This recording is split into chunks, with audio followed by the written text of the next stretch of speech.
Well, hey everybody, this is Don, and with me is author, creator, and designer Pauli Kidd. Pauli, how you doing? Hey, good. Well, Waving from the sunny side of the world. the sunny side of the world, Australia. I am in Michigan, United States, so we're a couple miles apart. But um, we wanted to do this BackerKit update video for people who are supporting us and for people who are thinking about supporting us because there's been some questions about tell us about the mechanics, tell us how this game works, what makes the game different. So that's kind of going to be what we're going to get in today, real briefly. So, um, Paulie, real quick, I'm going to pop up an image on the screen and then we're going to get right into it. And that is this right here is pretty much what the coloring of the book looks like, the layout of the book. The cover may change a little bit to improve it a little bit, that type of thing. But, Paulie, real briefly, people have been asking about what makes the game different from a traditional role-playing game, like let's say Dungeons and Dragons, etc. So, what makes it different? Okay, so I guess the main points of difference, apart from setting, is that uh, this is a game where your characters are defined by their skills and by the traits and quirks that you designed for them. They're not bound into sort of artificial classes and levels of experience. You generate a character, you pick what sort of skills, abilities, and what special quirks it has that might come from it being a strange alien species, or might come from it having life experience. It could be dapper and debonair, it could have suction cup so it climbs walls. Mhm. But um, so it's very much a game where you design your character rather than having to fit into a series of choices of race from a menu, a series of choices of character class from a menu, and we then apply that to just this amazing sort of Mhm. infinity of adventures in space. So it's a swashbuckler, it's a science fiction game, it's a dungeoneering adventure. The sky's the limit on this one. So in this game, there are no classes. What you do is instead you choose, like you said, you choose your personality traits. There's a list. You can sit there and choose quirks and such. Correct? Yeah, yeah. And Okay. physical abilities. So, for instance, in the examples, we do up a character and say this is going to be a sort of an avian alien. We've got this idea of this beautiful thing. So we're going to give him a trait which allows him to re-roll if he does something involving grace and beauty. If he fails, he gets a re-roll. That's a trait that we pick for this guy. And then the other thing we're going to pick for him is he can slow his own fall because he does have some feathers. So you can make these kind of traits to make what Gotcha. you are seeing in your head. And those and those traits, although somewhat powerful seeming, are balanced by there's kind of like counter rules to govern when using those traits, right? So it kind of Yeah, there's a nice game balance to it. yeah. Usually, a trait gives you a re-roll under a limited set of circumstances, or gives Gotcha. you a power that's not a complete game changer, but Yeah. has its uses. Now, one of the things when I was going through the game initially, when we started talking about this, I noticed that there's a really cool feature of you can design your own system, if you will. And when I mean system, like your own like world and what. So there's actually a world building mechanic built into the game. So you don't have to use the vanilla what's in the game. You can actually create your own world, and it's kind of easy to do, isn't it? Yeah, well, the heart of the game was trying to make a way of having people explore and discover and make Yeah. that a huge part of the game. So there is a system for randomly generating um, entire sectors of space. But Hmm. as you boil down into that, star systems, and is not just the dry kind of there's a planet here, it's got this many moons. It's also what these are going to be worth to the people running the game as Hmm. storytelling tools. How can you use this planet? What's it going to do? What's the adventures you can have Yeah. here? And There are random charts that will allow you to create intelligent life forms, Hmm. different sorts of encounters on each planet. If you're exploring a place, there are sort of encounter charts which are you make your own encounter charts in a way. You're told of uh, I've got some pre-made ones for typical systems, but you Yeah. can make your own as you design things. You obviously you can't design every single animal in a an alien world for every Mhm. alien world in the universe, but there's guidelines for the kind of Yeah, the creation of it. slots and how to create those ones, what they're like and what they're after, and so um, Gotcha. it's, Now, it's one of the other aspects relating to this is that, excuse me, people can create their own ships and their own transportation. Like, think of like a steampunk galleon, if you will. You know, belching dark clouds of coal that it's burning, so to speak, to power it. Now, you have the ability in this game to not only create those things, but also to do inter ship to ship combat. Correct? yeah. So it stars and sails, so a lot of its inspiration has come from your classic sailing movies, Hornblower, a Master and Mm-hmm. Commander, any pirate movie you've ever seen. So the idea is these are basically tall wooden ships in space. Mm-hmm. Obviously, they're not just simply rope and Yeah. canvas ships. They've got tech on them, but that means obviously ship to ship combat and so on is going to be a thing. So it's done in a way that brings characters into the actual actions. They're not just Mm-hmm. bystanders. And so the ships check to see who has the weather gauge, that is, who's basically upwind of the other, and Okay. that comes off your tactics. If you have the weather gauge, you can choose whether you're going to run or fight. Mm-hmm. Um, and if you decide to fight, then you start sort of rolling for initiative. You can swap broadsides and so on. Yeah. Ships can attempt tactics like closing, boarding, and so on. Captains can rally the troops. Gunners can fire, and everyone's got something to do. Yeah. Now, what is the actual mechanic behind it? Is it D20 based? Is it D10 based? What is the die mechanic behind this? So the whole game uses a d20 rolling high, high for success, simply Okay. because people really like going 20. It sounds better than going Yeah. 1.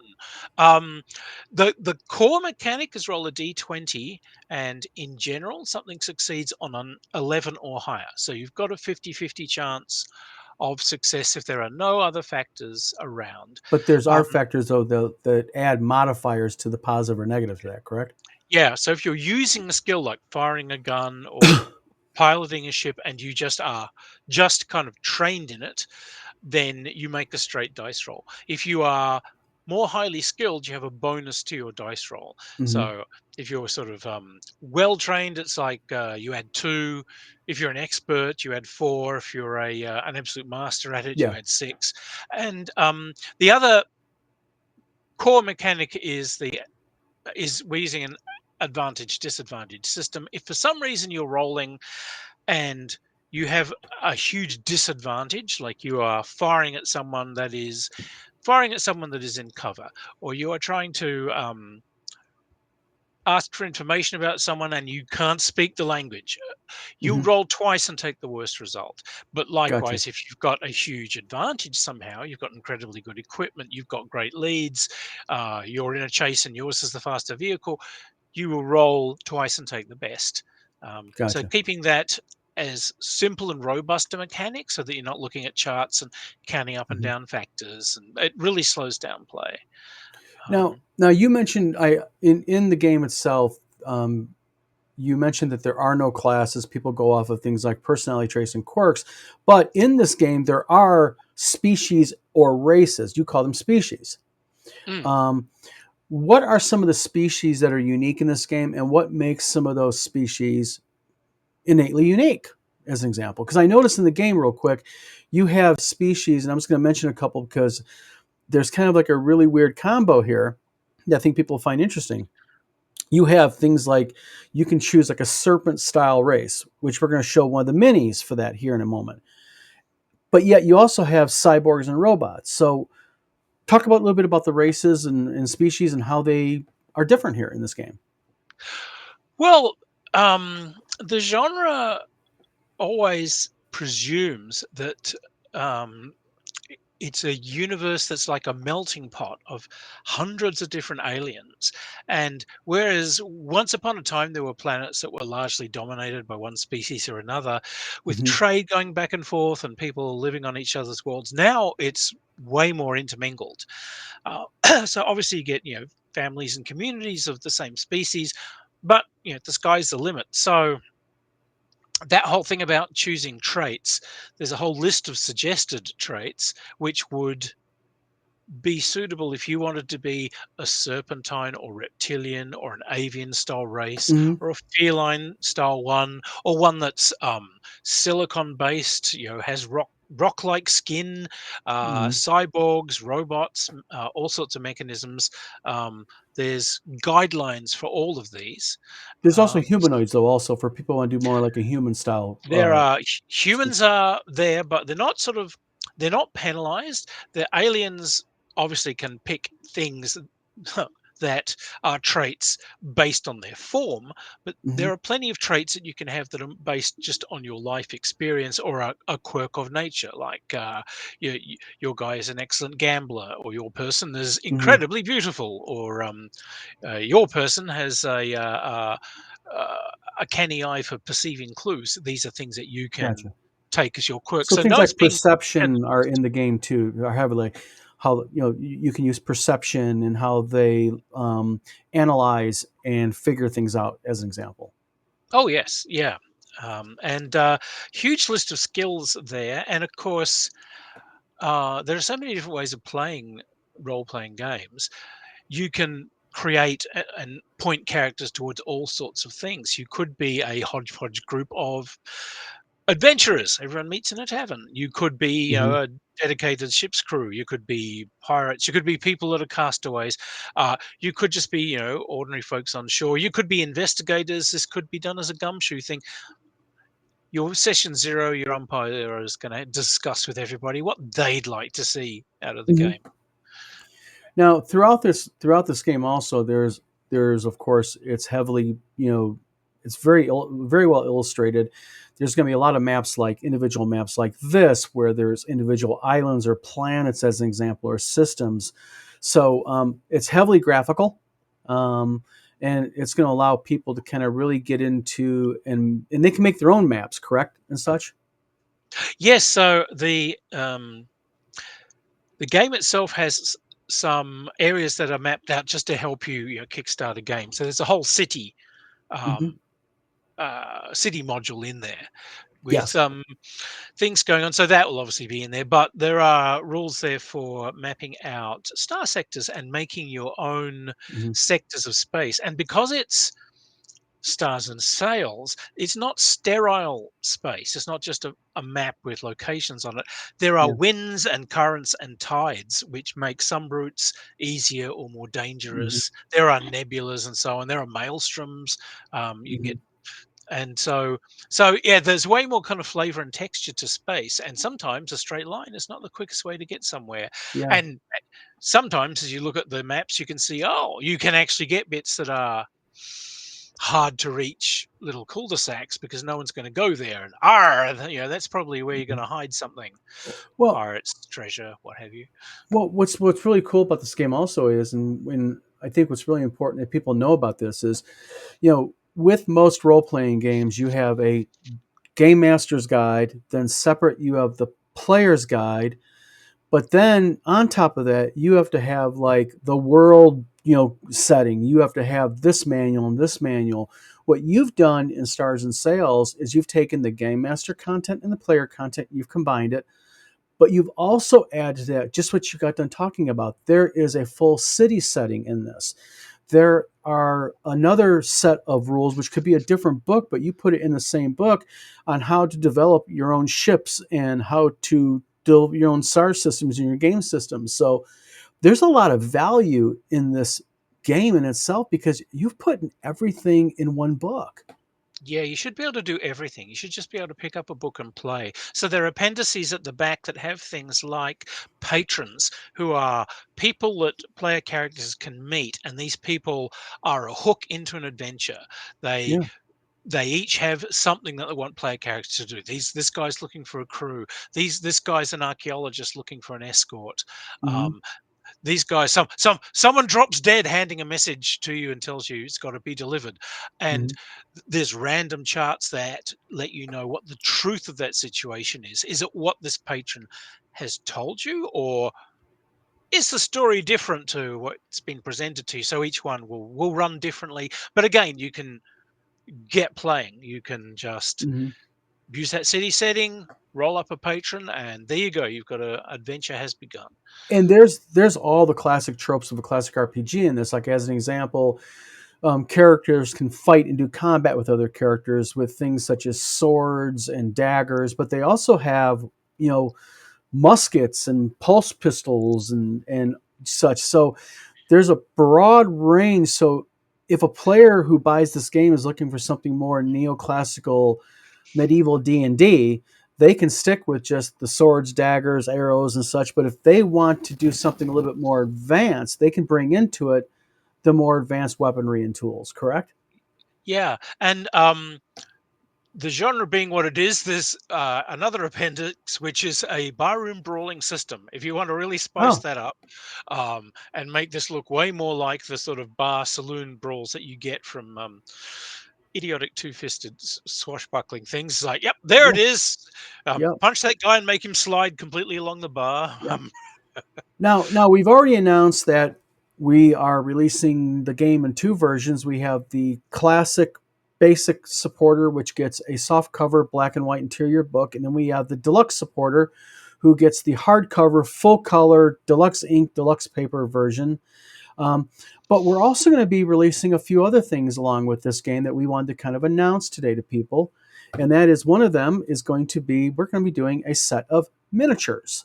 Um, Now, this is the Serpentine style people. We're going to be adding a swashbuckler style hat to it. We decided that. We talked about that.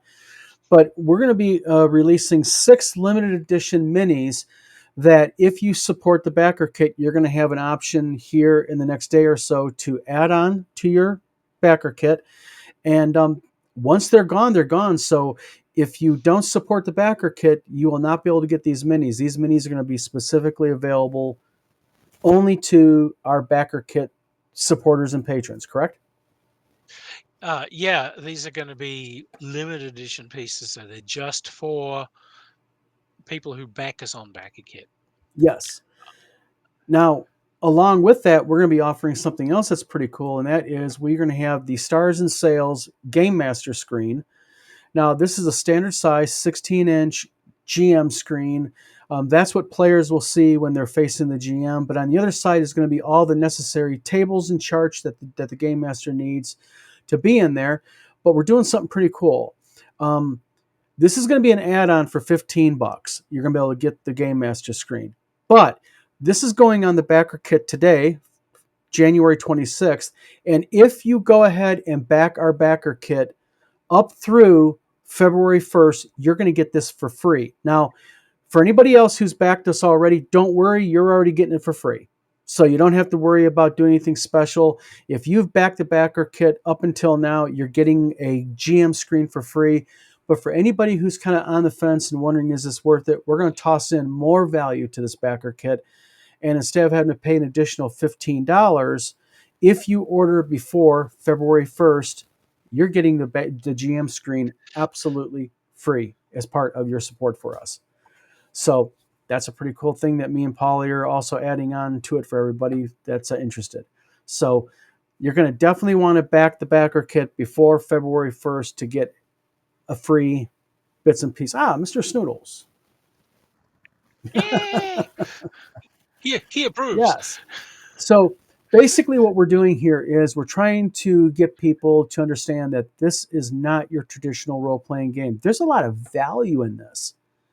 Um, you're getting not only a full line RPG, everything's in one book. You're not going to be tricked later on to go, by the way, you're going to go ahead and have to purchase this. Now, we're also going to be later on this week, we're going to be putting out as an add on, if people want to purchase it, is a pack of player character record sheets. And what this is going to be is this is going to be basically a little mini fold out 8.5 by 11, full scale player character record sheet where you can go ahead and you can keep track of your characters. That's going to be an add-on, really reasonable price. You don't need it because a copy of it is already in the manual we're going to put in there. But if you want a separate set of sheets, you can go ahead and do that, and you can be able to back it. But but yeah, really, really exciting game, Pauli. You put something really special together here, really different. Yeah, I wanted to make the game I wanted to play. Um, Yeah, and I'm a sucker for swashbucklers, so yeah. So before we go here, anything else you want to add to tell people about the game? What makes this something that players really want to get their hands on? there's not a lot of games like this at the moment. Most games, like you said, they're quite heavy things are Mhm. designed to suck you in with more and more manuals and books. Yeah, This is, in many ways, this is very old school. It is a self-contained game designed to be a volume you can just pick up, and it's got everything you need to play yeah, right there. And hopefully, it's one of those books that, as you read and go through the examples and as you go, it will be giving you ideas for what you're going to be running. hmm Um, there should be so. I hope it's an exciting game to read. It should be, hmm and it's full of ideas. So hopefully you can just come bouncing straight out of it and head into a game session. No Well, and what's worries. nice about this also is the setup to this game is not a long, drawn out process. I mean, literally, um, in my test playing of this, from the time we sat down with the rules, and I was unfamiliar with the rules at the time, I just sat down bare. I was up and running inside 15, 20 minutes. I mean, so setup with your party is real quick and easy. Yeah, I think yeah. As a very long time pro game designer, I think a good system has to be simple and robust, Yeah. and I think character creation and so on. Yeah, there will be that time when everyone's umming and ahhing about what they want to be, but the actual hmm mechanics of it should be simple and easy and accessible. No one should have to go online or Yeah. have a reverse Polish calculator in order to figure out how to do your Yeah. character's stats. And again, everyone keep in mind one thing. Everybody who backs this project, along with the book that you're going to get a PDF version, which is good for tablets and your computer and laptop, but also you're going to get an EPUB version for those of you who work off of your iPhone or your Android phone. So you're going to get the print book no matter what version level you support, but also you're getting the PDF and EPUB, so that's a lot of value right there into the game also. So a lot of good stuff is coming with this backer kit for a really reasonable price. All right. Well, Paulie, just wanted to give everybody a quick little update here. This is not going to be our last one. We're going to be putting up again later on this week. We're going to be putting up the minis that you can go ahead and do as an add-on. Again, the important thing to think about the minis is this is only a backer kit thing, so they're not going to be available later on for sale. These are specialized minis. There's going to be 6 of them that we actually are going to be developing, and we are purchasing the license for them. So the minis are going to be legally ours to sell and everything. So no worrying, they're not going to be available anywhere else. So, um, Paulie, I would say stay cool, but it's not cool there. What is it? 110 degrees Fahrenheit in Australia right now? Yes, it's been pretty brutal. But oh Yeah. well, what the hell? I was born here, and if it ever gets too hot, I can just pull one of our spiders off the wall and take it for a ride. Yeah. Nice. All right.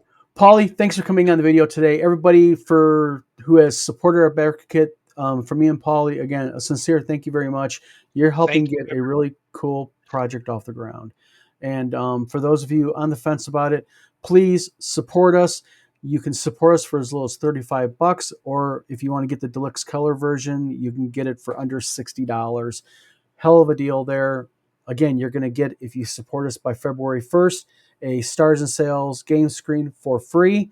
Um, all kinds of cool stuff that comes with it. So, Paulie, anything else you want to say before we go ahead and sign off the proverbial ship's log No, here? we're working hard. The Backer kit campaign's going really well so Yes, far. it I is.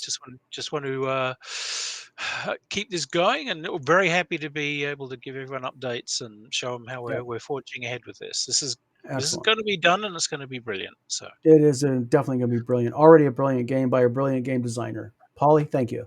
All right. okay, All right, bye. everybody. Stay tuned to our backer kit. Again, check us out February 1st. The deal ends on the free game screen. Look for those little minis, and we'll see you guys here pretty soon. This is Don signing off from Wizard Tower Games with my good friend Pauli Kid. Bye. Have a great time.